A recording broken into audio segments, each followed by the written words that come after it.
ഈ ഖുർആന്റെ ആയത്തും തോളിൽ വെച്ചുകൊണ്ട് പോകുന്ന ഒരുത്തനെ സങ്കടപ്പെട്ട് സിഗരറ്റും വലിച്ച് കള്ളം കുടിച്ച് മൂലക്കിരിക്കുന്നത് കാണുമ്പോൾ അജബുത്തു, എനിക്ക് അത്ഭുതമാണെന്ന് പറയുന്നത് ഒരു വലിയ മഹാനാണ്. ഇതൊക്കെ പഠിച്ചു വെച്ചിട്ട് നമ്മൾ എന്താ ചെയ്യുക? സങ്കടം വരുമ്പോ നേരെ പോകുന്നു എവിടെയാ? പിന്നെ എന്താണ്, ശങ്കരമംഗലം അല്ലേ? ശങ്കരമംഗലം അല്ലേ കടപ്പുറം ഉള്ളത്? നീണ്ടകര, അവിടെ കടപ്പുറം ഇല്ല? നീണ്ടകര. അല്ലെങ്കിൽ കടൽ എവിടെ ഉണ്ടോ അവിടെ പോയിട്ട് കടലിൽ ഇങ്ങനെ ഒരു ചെറിയ കല്ലും പറക്കി കടലിലേക്ക് എറിഞ്ഞിട്ട് ഇങ്ങനെ കപ്പലണ്ടിയും കുറിച്ചിരിക്കുക. എന്താ പ്രശ്നം? മനസ്സിന് വല്ലാത്തൊരു സംഘർഷം. അതുകൊണ്ടാണ് വേണ്ട, ഈ ഒരു ദുആ മതി, ഈ ഒരു ദിക്ർ മതി. ചിലപ്പോ നമ്മളെ മക്കളൊന്നും വിളിക്കാതിരിക്കും, ചിലപ്പോ ഭാര്യ വിളിക്കാതിരിക്കും, ചിലപ്പോ ഭർത്താവ് വിളിക്കാതിരിക്കും. ആ സമയത്ത് നമ്മൾ അതിന്റെ പരിഹാരം തേടുന്നതോടൊപ്പം തന്നെ മനസ്സ് അസ്വസ്ഥമാകുമ്പോ ആ അസ്വസ്ഥമായ മനസ്സിനെ സ്വസ്ഥമായ അവസ്ഥയിലേക്ക് കൊണ്ടുവരാനുള്ള പരിഹാര മാർഗം അല്ലാഹ് പറഞ്ഞു, നീ ഈ തസ്ബീഹ് ചൊല്ലിക്കോ. പരീക്ഷണം വരാത്ത ആരാ? മനസ്സിന് സമാധാനമില്ലാത്തത് ആർക്കാ? ദുഷ്ടശ്വാനന പോലെയാണ് മനസ്സിന്റെ സംഘർഷവും പരീക്ഷണങ്ങളും. ദുഷ്ടശ്വാനന്റെ പ്രത്യേകത എന്താ എന്ന് പറഞ്ഞാൽ, പേപ്പട്ടിയുടെ പ്രത്യേകത എന്താ? നമ്മൾ പോകുമ്പോൾ തെരുവ് നായ വരികയാണ്. ആ തെരുവ് നായ, നമ്മൾ പേടിച്ചു എന്ന് ആ നായ മനസ്സിലാക്കിയാലുണ്ടല്ലോ, നമ്മൾ പേടിച്ചെന്ന് നായ മനസ്സിലാക്കിയാൽ നമ്മളെ കൂടെ വരും. അത് നമ്മൾ ഓടിച്ചിട്ട് കടിക്കും. നേരെ മറിച്ച് നിങ്ങളൊന്ന് ഒരു ചെറിയ ഒരു ടെസ്റ്റ് ഡോസ്, പട്ടി കടിക്കാൻ വരുന്ന സമയത്ത്, നായ ആക്രമിക്കാൻ വരുന്ന സമയത്ത് തിരിഞ്ഞു നിന്നിട്ട് മുണ്ടും മടക്കി കുത്തിട്ട് കാണട്ര എന്ന് പറഞ്ഞു നോക്ക്, ആ പട്ടി അപ്പോഴേക്ക് ഓടും. ഇതുപോലെയാണ് മനപ്രയാസം. നമ്മൾ എത്രത്തോളം സങ്കടപ്പെട്ടിരിക്കുമോ നമ്മളെ വീണ്ടും സങ്കടത്തിലേക്കാക്കിക്കൊണ്ടിരിക്കും. എന്തും വരട്ടെ, നേരിടാൻ ഞാൻ തയ്യാറാണ്, അതിനുള്ള ചങ്കൂറ്റം എനിക്കുണ്ട് എന്ന് പറഞ്ഞ് അതിനെ നേരിടാൻ നമ്മളൊന്ന് തിരിഞ്ഞു നിന്ന് നോക്ക്. പ്രയാസം വന്ന വഴി അങ്ങ് പോകും. ചിന്തകന്മാര്, എഴുത്തുകാര് പ്രതിസന്ധികളെയും വിശ്വാസിയും തമ്മിൽ ഉപമിച്ചിരിക്കുന്നത് കളകളാരവം മുഴക്കി ഒഴുകുന്ന ചെറിയ അരുവിയിൽ രൂപപ്പെട്ട ചെറിയ പാറ പോലെ എന്നാണ്. വിശ്വാസി ഒഴുകുന്ന വെള്ളമാണ്. അവനിങ്ങനെ ഒഴുകിക്കൊണ്ടിരിക്കുമ്പോ ആ ഒഴുക്കിന്റെ മധ്യേ രൂപപ്പെട്ട വലിയൊരു പാറ, അതാണ് പ്രതിസന്ധി, മനപ്രയാസം. അതാണ് ഈ വെള്ളം എന്താ ചെയ്യുന്നത്? വെള്ളം എന്ത് ചെയ്യും? തിരുവനന്തപുരത്തൊക്കെ ഇടത്തോട്ടോ വലത്തോട്ടോ കയറി ഒഴുകി അങ്ങ് പോകും. അല്ലാതെ പാറ പൊട്ടിച്ച് ചിപ്സാക്കി പിന്നെ അതിനെ മെറ്റിലാക്കി അതിനെ പിന്നെ പാറപ്പൊടിയാക്കിയിട്ട് ഞാൻ ഒഴുകാം എന്ന് വെള്ളം തീരുമാനിക്കൂല. ഇടത്തോട്ടോ വലത്തോട്ടോ അതിന് പറ്റുന്നൊരു ദിശയിലേക്ക് വെള്ളം ഒഴുകി അതിന്റെ ഒഴുക്കങ്ങ് തുടരും. ഇനി അതിന് കഴിഞ്ഞില്ലെങ്കിലോ, ഇടത്തോട്ടും വലത്തോട്ടൊന്നും പോകാൻ അനുവദിക്കാതെ ഈ പാറ അത്രയും ഉറച്ചു നിൽക്കുകയാണെങ്കിൽ വെള്ളം എന്താ ചെയ്യുക? കുത്തിമറിഞ്ഞ് ആ പാറയുടെ മുകളിലൂടെ നേരെ ഒരു ചാട്ടം ചാടും. ഇതല്ലേ സംഭവിക്കുക? ഇതുപോലെയാകണം വിശ്വാസി.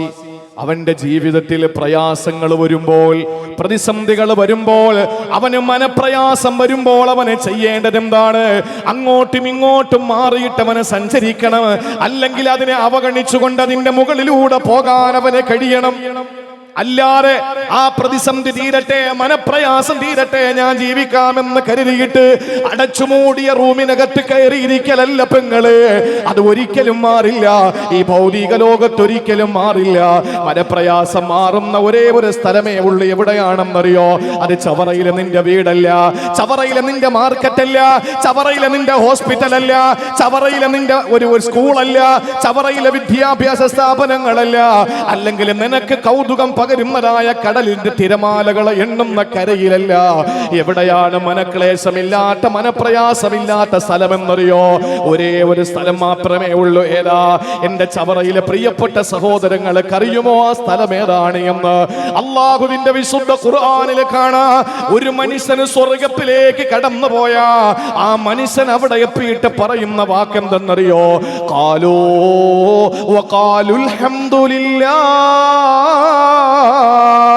الذي أذهب عنا الحزن إن ربنا لغفور شكور. അല്ലാഹു പറയുകയാണ്, സ്വർഗനിവാസികൾ കൈകൊണ്ട് തൊട്ടാൽ പൊട്ടിച്ചിരിക്കുന്ന മണിവീണ കമ്പികളുടെ നാദം കൊണ്ട് മുഖരിതമായ സൽസബീലിന്റെ തസ്നീമിന്റെ ഒരു കണ്ണും കണ്ടിട്ടില്ലാത്ത നയനാനന്ദകര, ഒരു കാതും കേട്ടിട്ടില്ലാത്ത കർണാനന്ദകര, ഒരു ഹൃദയത്തിൽ ഇന്ന് വരെ ഉദിക്കാത്ത ഹൃദ്യമായ പടച്ചവന്റെ സ്വർഗമുണ്ടല്ലോ. ആ സ്വർഗത്തിലേക്ക് അവനെ പ്രവേശിച്ചു കഴിഞ്ഞാൽ ആ സ്വർഗത്തിന്റെ സുന്ദരമായ പർദീസയിലെ മട്ടുപ്പാവിൽ ഇരുന്നിട്ട് അവനെ പറയുന്ന വാക്കേതാ, അല്ലദീ അദ്ഹബ അന്നൽ ഹസന. അല്ലാഹു എന്റെ ദുഃഖങ്ങളൊക്കെ മാറ്റി തന്നിരിക്കുകയാ, എന്റെ പ്രയാസമൊക്കെ അല്ലാഹു മാറ്റി തന്നിരിക്കുകയാണ്.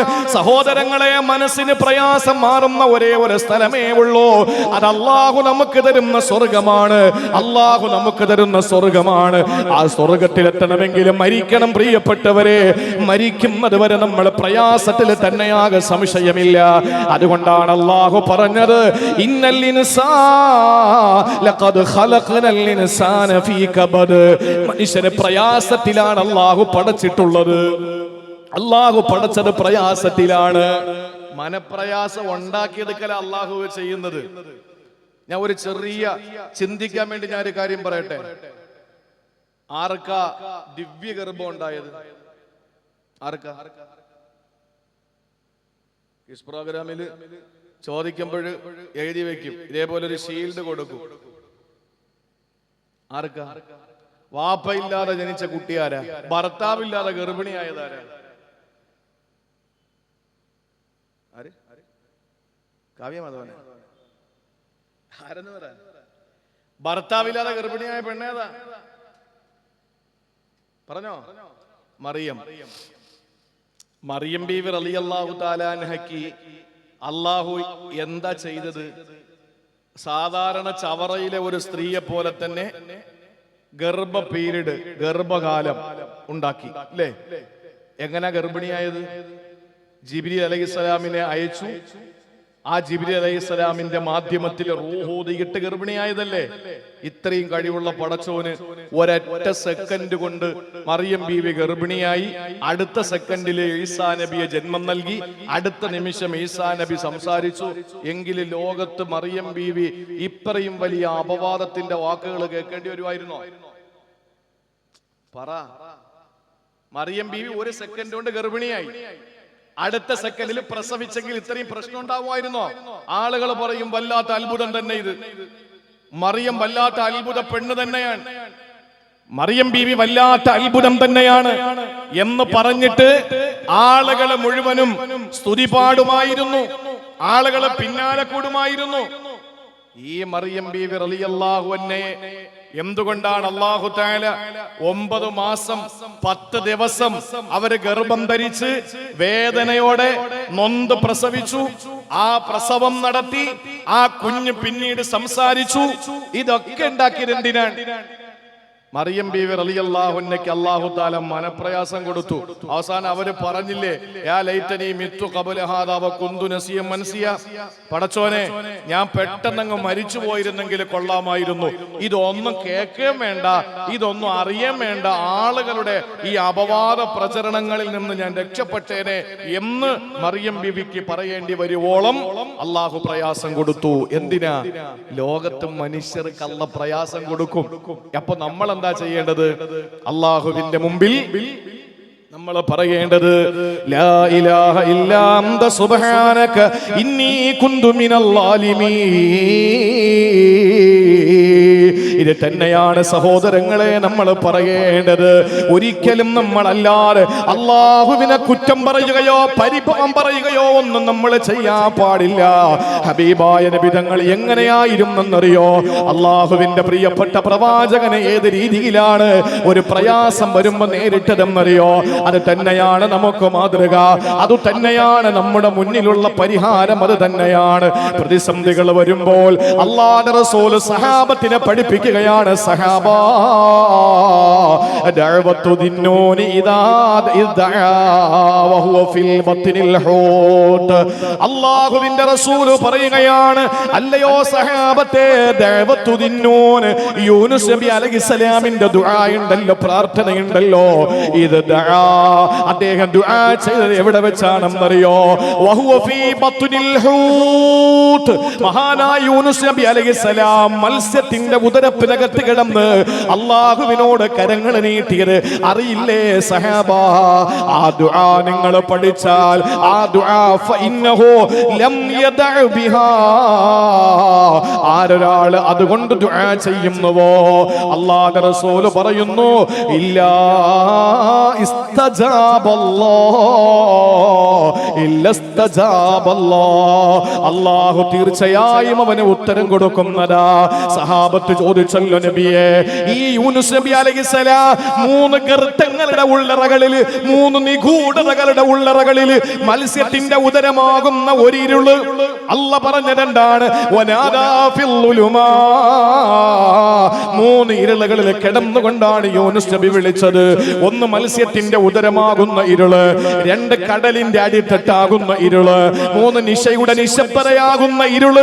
ഈ 3 ഇരുളിന്റെ ഉള്ളറകളിൽ കിടന്നുകൊണ്ട് യൂനുസ് നബി അലൈഹിസ്സലാം വിളിച്ചു പറഞ്ഞ പ്രാർത്ഥന, ഈ പ്രാർത്ഥനയാണ് അള്ളാഹു ഉത്തരം കൊടുത്തു, പ്രയാസം മാറ്റിക്കൊടുത്തു. മത്സ്യം വന്ന് കരയിൽ അതിനെ തുപ്പി വസല്ലം ഇത് പറഞ്ഞപ്പോ ആർക്ക് പ്രയാസം വന്നാലും അള്ളാഹു ഇത് പറഞ്ഞാൽ സമാധാനം കൊടുക്കുമെന്ന് പഠിപ്പിക്കുമ്പോ സഹാബത്ത് ചോദിച്ചു, യാ റസൂലല്ലാഹ്, ഇത് യൂനുസ് നബിക്ക് മാത്രമുള്ളതാണോ? അത് ലോകത്തുള്ള എല്ലാവർക്കും അള്ളാഹു സമാധാനം നൽകുമോ? പ്രയാസം മാറ്റിക്കൊടുക്കുമോ? ആ സമയത്താണ് മഹാനായ നബി തങ്ങൾ പറഞ്ഞത്, അല്ലാഹ് പറഞ്ഞത് യൂനുസിനെ രക്ഷപ്പെടുത്തി എന്ന് മാത്രമല്ലല്ലോ, അള്ളാഹു പറഞ്ഞത് എന്താണ്? ഫസ്തജബ്നാ ലഹു വനജൈനാഹു മിനൽ ഗം, മനപ്രയാസത്തിൽ നിന്ന് യൂനുസിനെ നാം രക്ഷപ്പെടുത്തി എന്ന് മാത്രമല്ല, വകദാലിക നുൻജിൽ മുഅ്മിനീൻ, കേരള സംസ്ഥാനത്തിലെ കൊല്ലം ജില്ലയിലെ ഈ ചവറയിലെ നിങ്ങൾക്കും അല്ലാഹു മനപ്രയാസം മാറ്റിത്തരുന്നതാണ്. അതുകൊണ്ട് മുടങ്ങണ്ട. ഞാൻ ആ ഭാഗം അവസാനിപ്പിക്കാൻ സമയം കൂടി പോവാൻ. അതുകൊണ്ട് പ്രിയപ്പെട്ടവരെ, മനസ്സിന് സ്വസ്ഥതയുള്ള ആളുകൾക്ക് പരിഹാരം അള്ളാന്റെ ഖുർആൻ. ഈ പരിഹാരം കാണാതെ ഖുർആനും കയ്യിൽ വെച്ചുകൊണ്ട് നടക്കുന്നവനെ കാണുമ്പോ അജബുത്തു, എനിക്ക് അത്ഭുതമാണെന്നൊരു വലിയ അദ്ദേഹത്തിന്റെ പ്രസംഗമധ്യ പറയാൻ. ഇവിടുന്ന് നിങ്ങൾ പോയി നേരെ ചവറയിലെത്തി. ആ ചവറ നാഷണൽ ഹൈവേയിൽ നിൽക്കുമ്പോൾ ഒരു വലിയ തിരക്കും വലിയ ട്രാഫിക് ജാമും ഒക്കെ നിങ്ങൾ കണ്ടു. എന്താ പ്രശ്നമെന്നറിയാൻ വേണ്ടിയിട്ട് കുറച്ച് പ്രവർത്തകർ അങ്ങോട്ട് പോകുമ്പോ ഒരു വലിയ ടാങ്കർ ലോറി ബ്രേക്ക് ഡൗൺ ആയി കിടക്കാൻ, വണ്ടി 1 ഇഞ്ച് അങ്ങോട്ട് നീങ്ങുന്നില്ല. ആളുകളെല്ലാം കൂടി ഇവിടുന്ന് വാഹനം ഏകദേശം നമ്മുടെ നീണ്ടകര വരെ നീണ്ടിരിക്കുന്നു. ഇങ്ങോട്ട് വാഹനം ഏകദേശം കന്നേറ്റി പാലം വരെ നീണ്ടിരിക്കുന്നു. ആ നിലയിൽ ഇരുഭാഗങ്ങളും റോഡ് ബ്ലോക്കായി ഒരൊറ്റ ടാങ്കർ ലോറി കാരണം.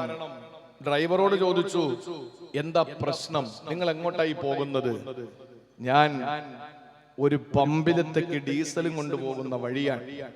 ഒരു പെട്രോൾ പമ്പില്, ഡീസൽ പമ്പില് ഞാൻ ഡീസൽ നിറയ്ക്കാൻ വേണ്ടി പോകുന്ന ടാങ്കറാണ്.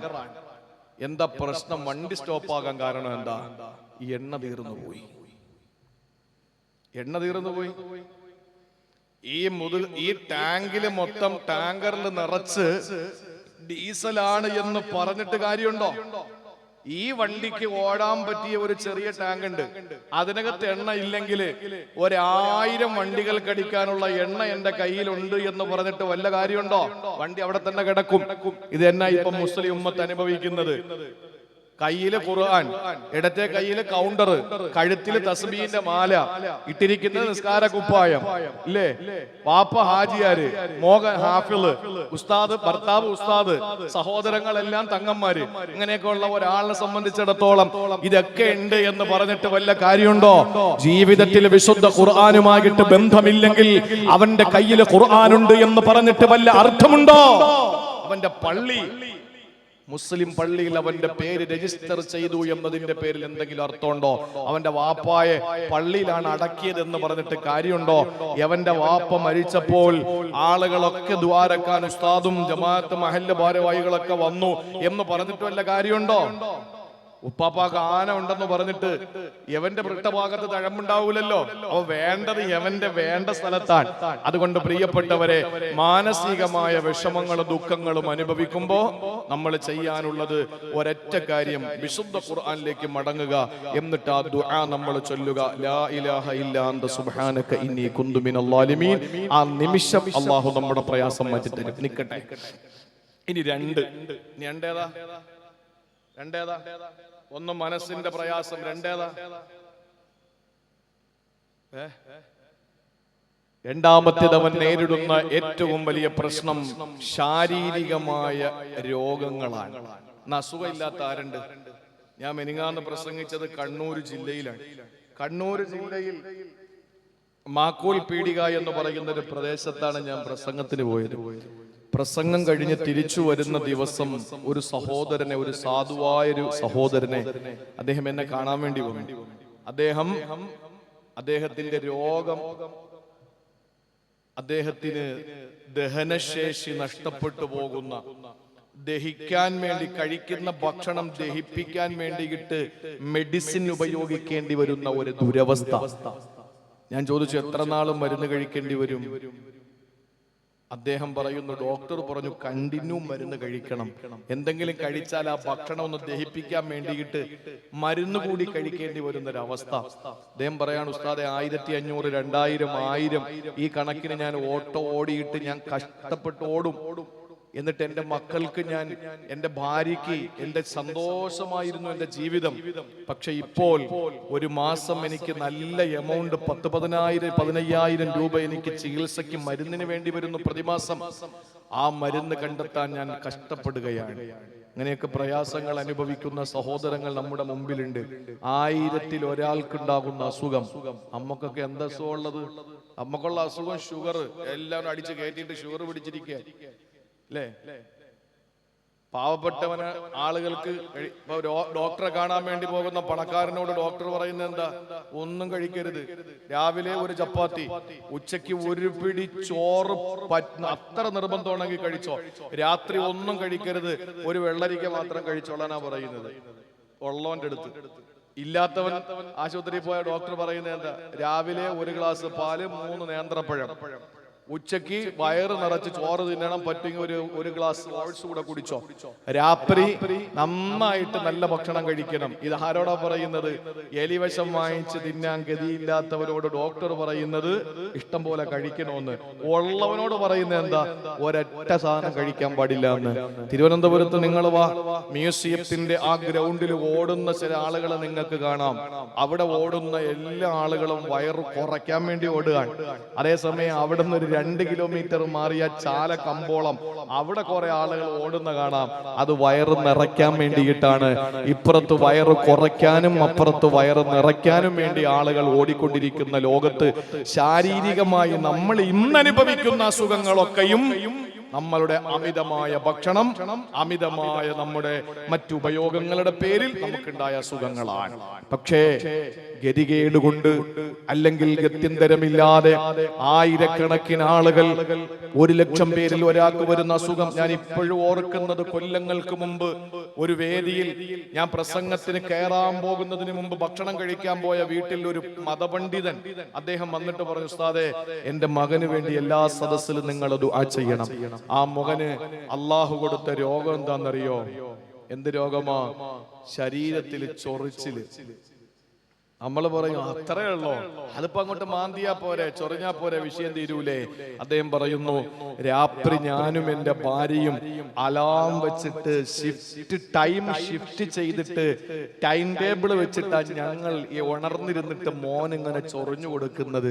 ശരീരത്തിൽ എപ്പോഴും അവന് ചൊറിച്ചിലാണ്, ആരെങ്കിലും ഇങ്ങനെ ചൊറിഞ്ഞു കൊടുക്കണം. ആ ഒരു അവസ്ഥയിൽ അള്ളാഹു ആ മകന് രോഗം കൊടുത്തു. അള്ളാഹു ശിഫയാക്കട്ടെ. എന്തൊക്കെ രോഗങ്ങളാ പ്രിയപ്പെട്ടവരെ! ഈ രോഗങ്ങൾ ഉണ്ടാകുമ്പോൾ ആ മഹാനായ വലിയ പറയുകയാണ്, അജബ്തു, എനിക്ക് അത്ഭുതമാണ്, ശാരീരികമായ പ്രയാസത്തിൽ രോഗങ്ങളുടെ പേരിൽ നട്ടം തിരിയുന്നവരെ, രോഗത്തിന്റെ പേരിൽ കഷ്ടപ്പെടുന്നവരെ എനിക്ക് അത്ഭുതം തോന്നുകയാ. കൈഫ യഗ്ഫുലു അൻ ഖൗലില്ലാ, അള്ളാഹുവിന്റെ വാക്ക് നിങ്ങൾ എന്തേ കേൾക്കാതെ പോയത്? അള്ളാഹുവിന്റെ ഖുർആനിലേക്ക് നിങ്ങൾക്ക് മടങ്ങിക്കൂടെ? എന്താ ഖുർആനിൽ അള്ളാഹു പറഞ്ഞത്? റബ്ബി ഇന്നി മസ്സനിയൽ ളുർ വ അൻത അർഹമുർ റഹീമീൻ. ഇതാര് പറഞ്ഞ വാക്കെന്നറിയോ? അള്ളാഹു രോഗം കൊടുത്ത് പരീക്ഷിച്ച ഒരു പ്രവാചകനുണ്ട്. ആ രോഗം എന്താണെന്നോ, ആ പ്രവാചകത്വത്തിന് മുമ്പാണോ ശേഷമാണോ, ഇതൊക്കെ അഭിപ്രായ വ്യത്യാസങ്ങളും ദീർഘമായ ചർച്ചകളും നടത്തേണ്ടതാണ്. പക്ഷെ ഒന്ന് നിങ്ങൾ അറിയണം, അള്ളാഹുവിന്റെ ഖുർആൻ ഏറ്റവും നല്ല ക്ഷമയുള്ള ആളെന്ന് പരിചയപ്പെടുത്തിയ അള്ളാഹുവിന്റെ പ്രവാചകൻ അയ്യൂബ് നബി അലൈഹിസ്സലാം ഭാര്യമാരുപേക്ഷിച്ചു പോയില്ലേ? കല്യാണം കഴിഞ്ഞ് താലി കെട്ടിയ തന്റെ പ്രിയപ്പെട്ട ഭാര്യമാര് തങ്ങളുടെ രാത്രികളെ ധന്യമാക്കി മാറ്റിയ തന്റെ ചൂടും ചൂരുമേറ്റ് കൂടെ കിടന്ന തന്റെ സുഖദുഃഖങ്ങളിലെ പങ്കാളിയായ പ്രിയപ്പെട്ട ഭാര്യ, ആ ഭാര്യ പോലും ഉപേക്ഷിച്ചു പോയില്ലേ? അള്ളാഹു സമ്പത്തെല്ലാം തിരിച്ചെടുത്തില്ലേ? അള്ളാഹു പരീക്ഷണങ്ങളുടെ പേമാരി പെയ്തിറക്കി കൊടുക്കുകയാ. പരീക്ഷണങ്ങളുടെ പ്രളയമായിരുന്നു അയ്യൂബ് നബി അലൈഹിസ്സലാമിന്. അള്ളാഹു ഇത്രയും വലിയ പരീക്ഷണങ്ങൾ കൊടുത്തപ്പോ സഹോദരങ്ങളെ, അയ്യൂബ് നബി അലൈഹിസ്സലാം അവധാനതയോടെ ക്ഷമയോടെ അത് നേരിടുകയാ. അതുകൊണ്ട് തന്നെ അള്ളാഹു പറഞ്ഞു, നിഅമൽ അബ്ദു ഇന്നഹു അവ്വാബ്.